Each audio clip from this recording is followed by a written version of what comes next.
de la finale qui se prépare pour le combat pour la médaille d'or. Ici, donc en bleu, Nathan Lennartz du Royal JC Mons et Rob de Metz, néerlandophone du judo Kwai Morsel. Évidemment, une petite préférence pour notre collègue Lennartz, mais évidemment, beaucoup de mérite de la part de Rob de Metz, qui est monté de catégorie de poids, je vous le rappelle, des moins de 66 kg. Nathan qui commence un peu à trouver ses marques dans cette catégorie des moins de 73, qui voilà, s'est vu déforcer des montées de catégorie de Mohamed Ghazaloev et de Malik Oumayev aussi. Et donc actuellement, avec pas vraiment de titulaire sur la scène internationale, peut-être, rappelle-moi le nom de notre compatriote néerlandophone qui était au championnat d'Europe. En mois de septembre, Zelim Ouais, voilà. Bachayev. Batchaev, exactement. Ouais. Zelem Kenja Batchaev qui lui nous a fait une belle compétition sur les championnats d'Europe par équipe où il a réussi à battre entre autres son adversaire allemand pour la fameuse finale pour le bronze auquel vous aurez certainement assisté.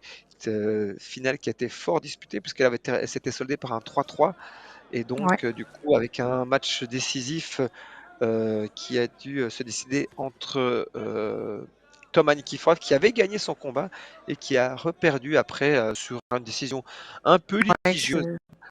Et par contre, mis à part ça, malgré un résultat un petit peu frustrant certainement, le témoignage d'une génération de judokas belges qui s'inscrivent avec une forte envie d'installer l'équipe mixte comme étant un point fort aussi de cette équipe nationale qui malgré ses talents, peine encore à trouver vraiment une régularité dans ses résultats. Nous avons des coups d'éclat de part et d'autre. En la personne, mais justement, on a parlé ici de Mathias Kass, récemment aussi de Jorve Stratton, de Gabriel Willems, des nouveaux talents que sont Alicia Corao, Yves Ndao. Mais donc, on espère voir encore d'autres noms pouvoir truster les plus hautes marches des podiums internationaux dans les autres catégories de poids également. Et ici, ce sera peut-être le cas de Nathan Lennart d'ici quelques années. En tout cas, on le lui souhaite, peu qu'il ait cette ambition-là. Nathan qui est un très bon judoka, technique assez complet, avec une très belle attitude de judo classique. Donc, entre autres, on parlait des Uchimata, ça c'est un des mouvements qu'il affectionne. Les beaux mouvements d'épaule aussi. Si je ne dis pas de bêtises aussi, avec un judo newaza assez complet en fait, un judoka un petit peu assez bon dans tous les domaines. Hein. Un sacré travailleur pour l'avoir vu déjà évoluer aux entraînements régionaux, aux entraînements nationaux, entre autres, et évidemment sur les différents stages fédéraux. Nathan, qui a aussi une sœur, Manon, qui elle aussi est en moins de 63, je pense. Elle est passée en moins de 63. Hein. Je Manon pense. Lennart. Ouais, Manon Lennart, qui est donc fait partie des catégories des moins de 18 ans. Et donc, gros travail de garde de la part de Nathan qui se fait bien neutraliser par Rob de Metz qui essaie de vraiment rester très ancré, très bas pour empêcher de Nathan de développer son judo d'attaque. Donc ici, on voit que Nathan tout doucement s'installer sur la manche, qui va tenter ses ashiwaza. Rob qui a l'air quand même de bien répondre physiquement quand même, malgré la différence de taille, et en sachant que ce n'est pas sa catégorie habituelle. Ouais, non. Et, tout comme pour Altemirov, évidemment, ces différences de gabarit et de force aussi, parce qu'il faut dire quand même qu'il y a une différence de force aussi, peut évidemment peser dans la balance quand les combats s'éternisent. Et donc ici, il y a déjà 3 minutes de passé avec 0-0 de part et d'autre. Donc un équilibre parfait avec un Nathan qui tout doucement commence à s'installer sur la garde. Et pourtant, malgré une garde bien installée, une tentative de coach Gary qui a réussi à déséquilibrer Nathan Lennart de la part de Rob de Metz.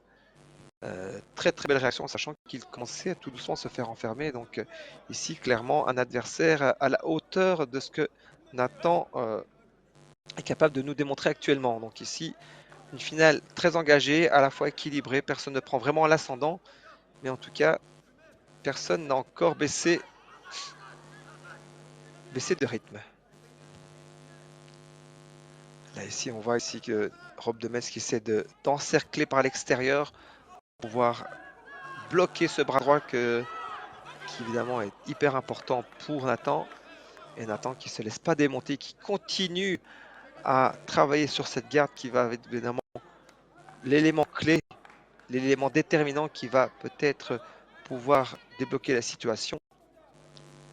Et un Rob de Metz qui a l'air d'être tactiquement aussi bien placé, qui continue à bloquer ce bras droit de Nathan Lennart ici, qui va certainement de nouveau essayer de l'encercler pour pouvoir l'empêcher de tenir à distance. Rob de Metz qui, par son gabarit, va certainement vouloir se rapprocher. Attention ici, tentative d'Ashiwaza qui a été avortée et tentative de contre aussi de Rob de Metz qui reste très attentif évidemment à pouvoir contrer potentiellement son adversaire, sachant que ici nous sommes arrivés à la fin du temps réglementaire et nous allons entamer du coup le golden score, donc le point en or ici, je vous le rappelle. La prochaine personne, le prochain adversaire qui va pouvoir marquer l'autre, que ce soit d'un Yuko, d'un Wazari, d'un Ippon, pourra du coup être déclaré vainqueur et peut éventuellement faire la différence aussi au Newaza, au sol, en allant chercher une immobilisation. 5 secondes pour le Yuko, 10 secondes pour le Wazari et 20 secondes pour le Ippon. Tentative de Tayotoshi de la part de Nathan Lennart, toujours bien contrôlé de la part de Rob de Metz. Apparemment, ça reste quand même Nathan qui continue à rester le plus offensif. Est-ce que l'arbitre va vouloir peut-être sanctionner de Metz d'un manque de combativité? On va voir ça tout de suite. Ça continue. Allez, est-ce que toi, c'est les combats qui durent comme ça, qui passent un peu après les temps réglementaires au Golden Source, c'est des combats que tu aimes bien faire ou tu préfères plutôt marquer rapidement? Je préfère marquer rapidement, ça c'est sûr et certain. Franchement, il faut puiser dans son énergie, il faut rester aussi dans le combat, parce que des fois, quand on est fatigué, qu'on a épuisé un peu toute son énergie, bah, on a du mal à rester lucide. Donc, c'est vrai que c'est compliqué. Ça reste des combats qui, à un moment, peuvent basculer d'un instant à l'autre, en sachant qu'en effet, la lucidité et la fatigue font que un mouvement qui ne passerait pas en début de combat pourrait complètement faire la différence, alors qu'on sait que les mouvements sont engagés. Donc c'est vraiment Ouais. toute la lucidité, toute la préparation physique, on le rappelle encore une fois, cette préparation physique qui permet du coup d'aller chercher, puiser dans ses retranchements et faire la différence quand les combats sont engagés comme ça. Donc ici, Nathan Lennart, c'est Rob de Metz qui continue à s'engager comme des lions. Un combat vraiment très très très très équilibré et à la fois aussi complètement indécis. Je vois personne prendre vraiment l'avantage. J'ai l'impression que Nathan a ajouté beaucoup de force dans la bataille et qu'il a l'air quand même un peu plus éméché, on va dire, un peu plus fatigué. Un Rob de Metz qui a l'air peut-être de mieux gérer son effort actuellement. On va voir si ça va pouvoir faire la différence. Mais ici, en tout cas, je ne vois personne prendre en tout cas d'ascendant, que ce Ouais. soit même psychologique ou physique. Voilà, c'est intéressant tant qu'il reste à distance, qu'il sent que la mise à distance avec son adversaire est importante. Tentative Ochi, Ochigari, grand fauchage intérieur, petit fauchage intérieur, grand fauchage intérieur, petit fauchage intérieur, combiné, Ouf. tentative de Seoinage, attention parce que là c'était bien amené avec un beau déséquilibre et clairement Nathan qui l'évite de peu et c'est ce que moi je représentais. Après on verra si la finalité ira jusque là, mais en tout cas Rob de Metz qui continue à grappiller un petit peu. Voilà, tentative de Morote Senage, il s'en est fallu peu, il était bien en dessous. Nathan a juste anticipé ce qu'il fallait pour rester de côté. Attention à ces mouvements d'épaule qui peuvent faire mouche. Et Nathan Lennart qui continue son travail de garder la distance parce qu'il l'a vu. Rob de Metz qui est très rapide et qui pourra peut-être passer encore une fois en dessous de son centre de gravité pour tenter ses mouvements d'épaule.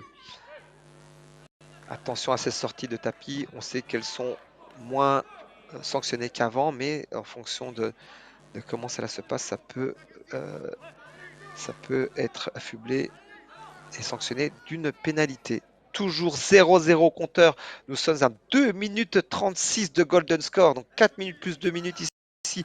Nous sommes presque à 7 minutes de combat effectif sans compter les temps d'arrêt, donc on est quasiment à 10 minutes de combat sans trop de soucis. Et donc voilà, combat toujours indécis. Attention ici, Nathan qui garde bien la manche, il va devoir en profiter. Tentative d'Ashiguruma. Ah. Et ici, tentative de retournement, mais Nathan Lennart, ça a l'air de bien verrouiller, comme on dit, éviter de se faire retourner ou de se faire contrôler une épaule, une nuque. Mais voilà, ici, Nathan qui a repris un peu le dessus sur la garde. Par contre, il attaquait un peu de loin. Attention que cela ne soit pas interprété comme une attaque mal préparée, donc comme une fausse attaque.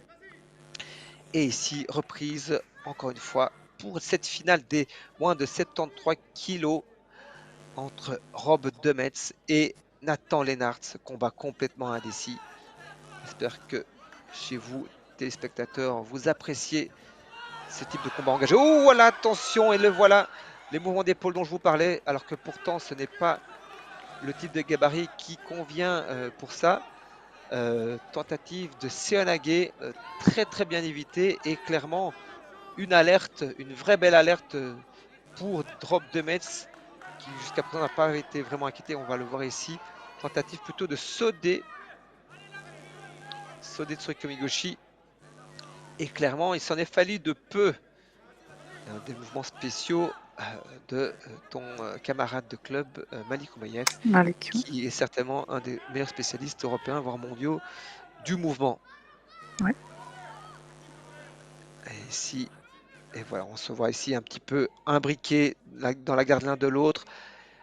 Comme on le disait, le moindre détail peut faire la différence. Les esprits commencent à s'échauffer, à s'impatienter. Il faut rester concentré, il faut rester... Voilà, ici, on parle vraiment de deux attitudes négatives de part et d'autre. Donc l'idée de l'arbitrage est de sanctionner chaque adversaire pour leur demander d'un petit peu montrer un petit peu plus d'action, d'initiative pour pouvoir débloquer la situation et rendre ce combat un peu plus attractif aussi. Et là, le travail sur la manche, travail très important. Oh, jolie tentative de Seoinage. On appelle ça un petit peu à la coréenne, puisque c'est clairement cette nation-là qui a popularisé le mouvement qui était jusqu'à ici peu était interdit, avait été interdit pendant un temps et qui refait surface. Moi, je trouve personnellement plutôt bien, parce que c'était un mouvement intéressant aussi. Je ne sais pas ce que tu en penses, toi, sur cette période où ils ont annulé ce mouvement à la retournée, parce que soi-disant, c'était dangereux pour les épaules. Moi, j'avais jamais vu ça comme un mouvement dangereux, mais Non, oui, c'est vrai que moi non plus.